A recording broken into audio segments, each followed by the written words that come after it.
When former New York Governor Andrew Cuomo was accused of sexually harassing young women on his staff, he did what any blue state governor might do to save his political career. He legalized weed. Governor Cuomo has signed a bill legalizing recreational marijuana in New York. Marijuana is now legal in the state of New York. Maybe he was hoping voters would get so stoned they'd forget about allegations that he asked female aides to play strip poker with him, or that he groped his assistant. Lefty legislators had been crafting New York's recreational weed bill since 2018, but the version that became law made it through because a politician watching his career go up in flames thought he could save himself by giving the ultra-progressives who would determine his fate exactly what they wanted. The bill didn't just legalize weed, it allowed smoking everywhere and attempted to rectify all manner of historic injustices by giving preferential treatment to those disproportionately harmed by prohibition. How about just making it easy and legal for people to go around the corner and buy a joint? Welcome to Empire Cannabis, a fleeting glimpse of what could have been if only New York City hadn't fucked it up so bad. At Empire Cannabis, I felt like I was in a Cheech and Chongified version of a wine tasting, being waited on hand and foot. Jonathan Alfand, who joined me to smoke, was the owner. He spent a decade in prison for, you guessed it, producing and selling weed. I got charged by the federal government in 1998 with cultivation of marijuana and got sentenced to 10 years in prison for it. Basically, for growing a plant, something that I find to be a benign substance. I don't think it does anything negative to anybody, if not helping people on a lot of issues. I had to go do 120 months for that. So, wow. It was an experience. Kind of cool. I wouldn't give it back. I believe in everything I do. So. Wow. Are you angry at the government for locking you up, for taking you away from your family for 10 years for something that should in no way have ever been a crime? You can sit and get angry about things, and then all it does is eat away at you. But I think after enough of us got arrested for this stuff, sat in prisons, families losing loved ones for a long time, we helped to make things come to what it is today. And I'm happy that nobody else is going to have to go sit in prison for 10 years over growing a plant. New York's marijuana legislation started with the best of intentions, but things quickly went haywire because the state wanted to tightly control who got a license to operate. Alfand initially applied to open a dispensary, but was kept in a long licensing queue with no word as to when he could open. So he did what you'd expect of a guy ballsy enough to run an illegal weed business in New York in the 80s. He opened up anyway, running his 6 dispensaries via a sort of co-op model where people buy into a membership. He believed this allowed Empire Cannabis to occupy a gray area not explicitly made illegal by the law. And he was wrong. Which taxpayers want to pay for this kind of shit exactly? Who is Alfand hurting by providing weed to willing, paying customers? Tons of weed shops face similar crackdowns in 2024.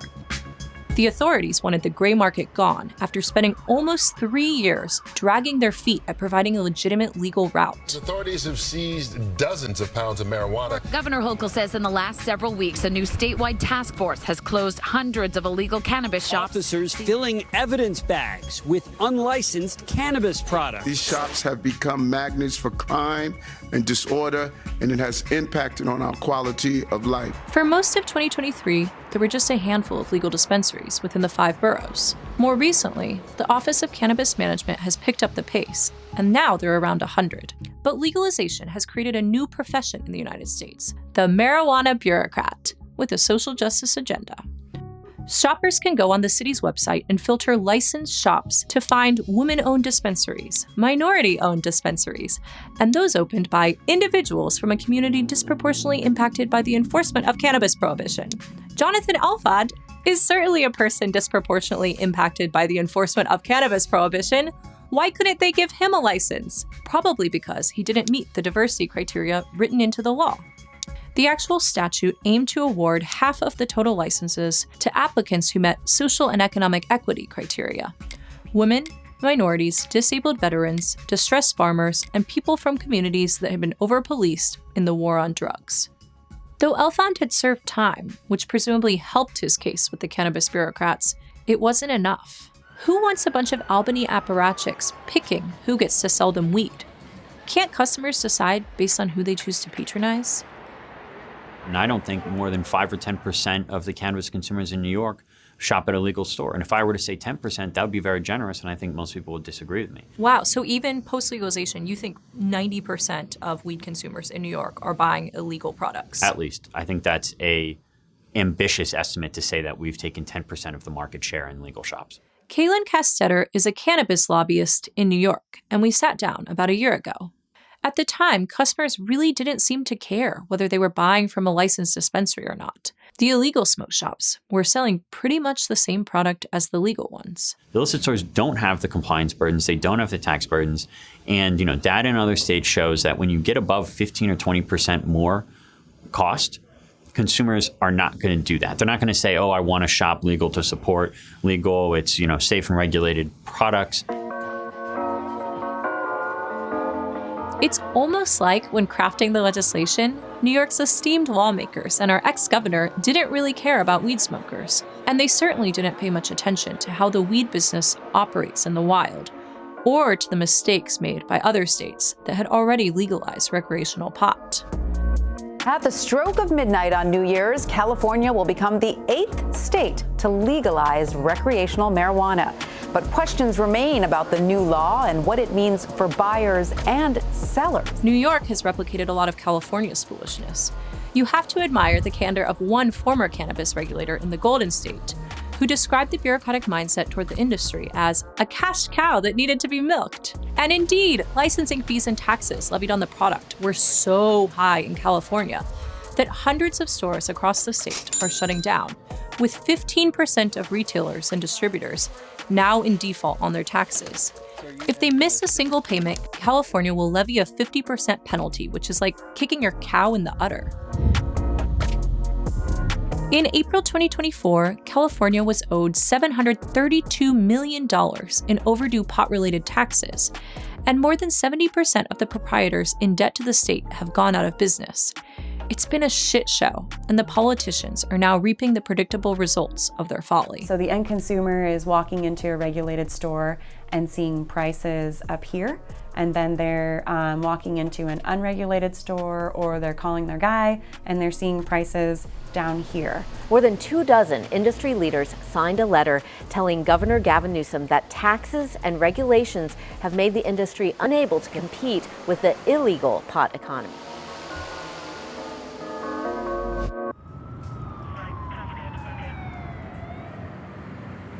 Back in New York, the sales tax on weed is about 46% higher than on everything else. Why should we pay higher taxes for weed than on caviar or Wagyu beef? The New York law set aside 40% of the tax revenue generated from weed to go toward the communities where cops had made the highest proportion of marijuana arrests. But the right way to fix past harms caused by the government is to expunge the records of the individuals who were wronged and make sure the government never does that kind of thing to anyone else ever again. An undeniably positive effect of legalization is that marijuana arrests barely happen anymore. Over a 6-month period in 2021, just 116 people were arrested for buying or selling weed statewide, down from 57,000 a decade earlier. And yet, New York is filled with legal weed opponents, but they aren't like yesterday's prohibitionists. You can smell it everywhere you go. It's on the train, it's everywhere. When they smoke in the parks, there's kids in the park. It's right across the street from the school. It should be closed. Most people have come around to the relative harmlessness of weed. They just don't like its impact on public spaces. They're pissed off about smelling it everywhere and about the absence of social norms not emerging quickly enough to civilize people's behavior. Post-pandemic New York, right around the time pot was legalized, did get a lot worse. It became dirtier and smellier, but more importantly, it became less safe. High-profile stabbings and shootings in the subway system put New Yorkers on edge. It felt like a Pandora's box of antisocial behavior had been opened up. It's unfortunate that legal weed came about as other civil disorder increased. There was a strong move to get police out of broken windows policing, out of low-level enforcement. But I think most New Yorkers want some of that. Now, Peter Moskos is a professor at John Jay College of Criminal Justice in Manhattan and a former Baltimore cop. But so these issues, smoking on the train, and not just marijuana, but cigarettes, I almost never saw that in the first, 15, 20 years I lived in New York. That's a recent thing. At some point, you just have to police this. To what degree should cops be attempting to patrol some of these quality of life issues? Are there times in New York's past when that has worked out really well? Well, yeah, during the great crime decline of the 90s, and with subway enforcement, the story goes back to the late 80s when they implemented these rules, and there was a lot of objection. The legal challenges against enforcing subway rules were defeated. The New York courts ruled, for instance, that begging on the subway is not a constitutionally protected right. It is on the street, but the subway being enclosed space, the rules are different. I mean, it is basic policing. It shouldn't be as controversial as it has become. Cuomo's weed law didn't make it legal to smoke on the subway, but New Yorkers are free to light up on a crowded street block, which contributes to the sense of public disorder. Legislators welcomed public consumption. They wrote it into law. They deliberately chose for it to be this way. This decision was partly grounded in a fear that residents of public housing would have nowhere else to smoke, since doing so in their apartments could get them evicted. If those people can't smoke in their homes, then we didn't actually legalize cannabis for them. And we've only given the government more rights to take away their housing. Cassandra Frederick is the president of the Drug Policy Alliance, which lobbied New York to pass the pot bill. So why is it that you can't smoke in night shift buildings? That's a federal regulation. In public housing, you're not supposed to use drugs. And also in 2018, the Obama administration passed guidance that is really encouraging folks in public housing to stop smoking cigarettes. And that for us was like, whoa, if they don't want you to smoke cigarettes and multiple infractions can lead to your eviction from public housing, when we legalize cannabis, they're gonna be at risk, right? And so one of the things that we pushed was to make sure that people who lived in public housing had the opportunity to also partake in cannabis being legal.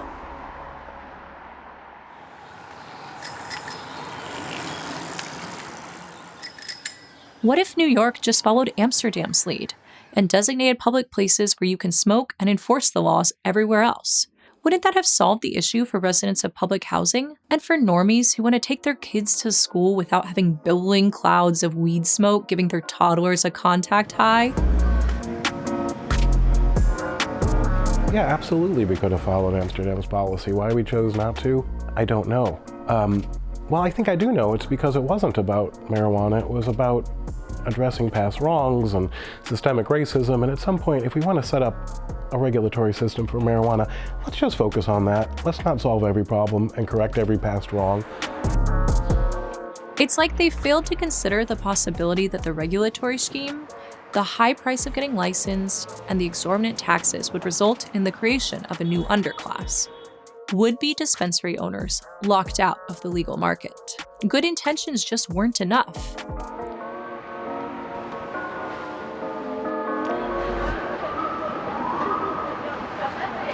As for Alfond, he maintains that his co-op model was perfectly legal and is fighting in court for permission to reopen his 6 shops.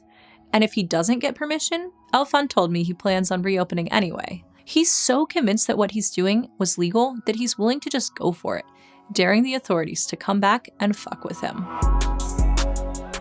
He's determined to make it as an entrepreneur, and he vows he won't languish in prison ever again. So I just had my first child because I'm staying around. I'm not looking to go anywhere now. If I have to, because they say I'm doing something wrong when I know I'm not, I'm okay with it. But pretty sure she'll realize that I'm doing my best to stay around. Alfond will never again be a prisoner of the drug war. But here in woke New York, he will still be harassed by weed bureaucrats who can't just let an enterprising businessman make an honest buck.